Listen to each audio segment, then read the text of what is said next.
Nesse vídeo, a gente vai conversar sobre o que fazer quando um resultado dá não significativo na estatística. Eu sei que isso muitas vezes é triste, decepcionante para o pesquisador, né? Quando tem uma expectativa de encontrar uma diferença significativa entre os grupos e acaba não encontrando. O resultado deu do valor de IP maior do que 0,05 e então a gente não pode afirmar que existe uma diferença. Então fica aqui nesse vídeo, que esse vídeo é para ti, e a gente vai encontrar soluções para esse problema que aconteceu. Então seja bem-vinda, eu sou a Mariana Goldin, sou bióloga, doutora em Ciência da Saúde e criei esse canal para facilitar a tua vida acadêmica. Dá uma olhadinha na descrição do vídeo que tem os meus cursos e também a minha consultoria para te auxiliar no desenvolvimento da tua pesquisa. Se tu é novo, também aproveita, já se inscreve e deixa o like aqui para eu saber que vocês estão gostando desse conteúdo.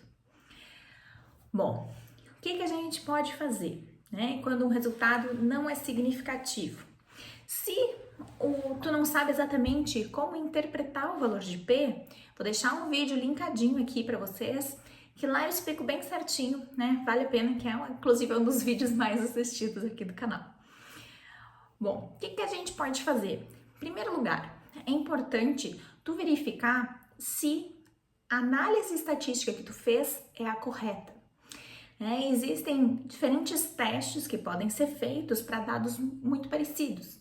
Então é importante tu ter certeza de que o teste selecionado para fazer essa análise foi o mais adequado para os teus dados.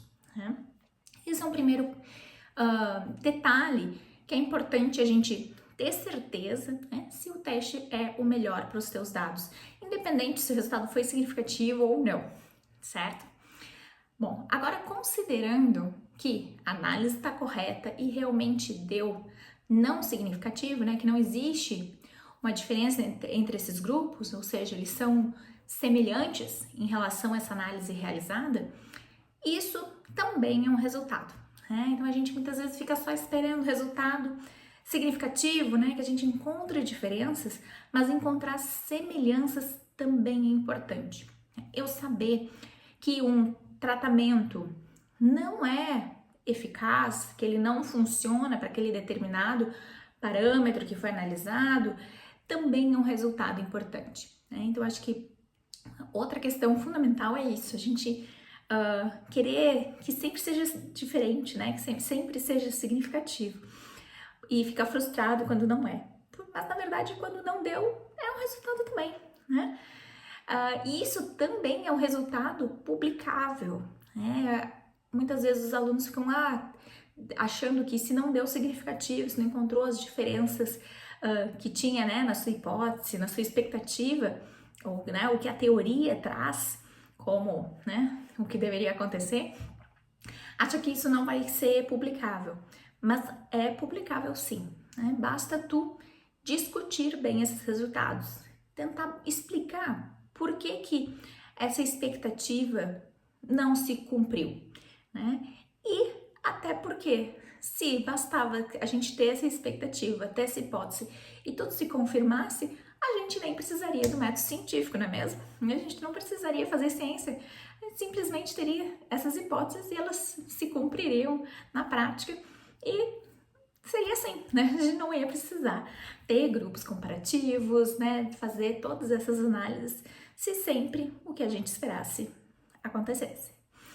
Então, fica aqui, essa reflexão para ser feita de que a gente não precisa sempre encontrar uma diferença significativa, O que tu vai ter que fazer? Se não deu significativo, bom, explicar por que não deu.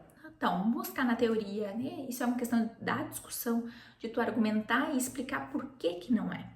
Inclusive, um tratamento que se tinha uma expectativa, se tudo não deu significativo, isso também é publicável, porque é importante a gente saber que esse tratamento não funciona, Que isso, então, precisa ser publicado, ser divulgado, para que não sejam feitos outros trabalhos exatamente com esses mesmos parâmetros, mas que sejam parâmetros modificados para em outras pesquisas também se comprovar de que mesmo em outras doses, talvez seja um ajuste de dose que seja necessário ser feito, um ajuste de tempo ou de outras avaliações que podem ser verificadas também, né? Então, fica aí também mais esse alerta.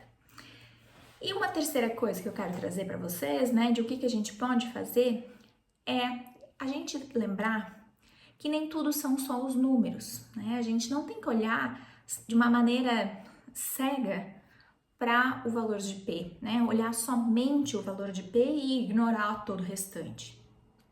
Às vezes a gente não encontra uma diferença significativa, mas mesmo assim a gente tem uma relevância clínica, né? Como, por exemplo, a gente encontra, né, no acompanhamento de 2 grupos que não deu diferença significativa, né, e cada um teve um tratamento. Mas se a gente for avaliar, teve em um grupo só, apesar de não ser significante essa diferença, né, essa questão estatística, um grupo deixou de ter casos severos, né, e teve só casos moderados e leves, e no outro ainda teve casos severos. Então, um grupo deixar de ter casos severos, apesar disso não ser uma diferença significativa, tem uma relevância clínica, né? Então, tu ter um grupo que teve a ausência de uma categoria já é algo interessante, né? Que tu pode trazer na tua discussão do trabalho, tu pode ressaltar esse resultado. Então, é interessante a gente ter esse olhar para além da estatística. A gente avaliar essas frequências, que seriam, né, uma relevância clínica além dessa estatística, para que a gente consiga, né, esmiuçar esses dados e verificar onde que a gente pode ter outras informações relevantes, né, para estar agregando nesse trabalho. Isso também a gente pode pensar no trabalho de que às vezes a gente está fazendo uma comparação quantitativa, né? Então, como por exemplo, eu vou verificar a quantidade de dias que o paciente tomou a medicação, né, para dor, né? E eu posso depois também ver, fazer isso por categorias, né? Então, uma categoria de usou todos os dias, ou usou até 3 vezes na semana, ou não usou nenhum dia, né? Então, às vezes, eu transformar esses dados em categorias pode ser uma outra maneira de eu estar também fazendo essa avaliação, que talvez, né, a gente encontre um resultado estatístico diferente. Mas isso é importante, a gente fazer essa avaliação de converter um dado de contagem, né, um resultado quantitativo contínuo para um dado categórico com cuidado, né? Não é a gente sair testando enlouquecidamente os dados para buscar a qualquer custo um resultado significativo. Não é isso que eu tô dizendo, né? É pra gente, de repente, às vezes tá categorizando dados que fazem mais sentido serem categorizados do que serem avaliados de uma maneira contínua, né? Às vezes idade faz mais sentido fazer uma avaliação por faixa etária. Então isso é também uma questão interessante de ser avaliada e de repente os teus dados serem reanalisados.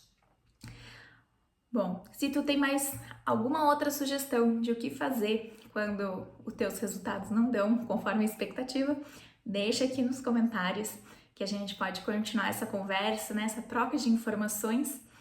E se tu precisar de uma ajuda, né, para acompanhar os teus dados, para reanalisar eles, para que a gente possa estar olhando junto esses teus resultados já e verificar como apresentar melhor a eles, dá uma olhadinha aqui na descrição que tem a minha consultoria científica, onde eu posso estar te auxiliando.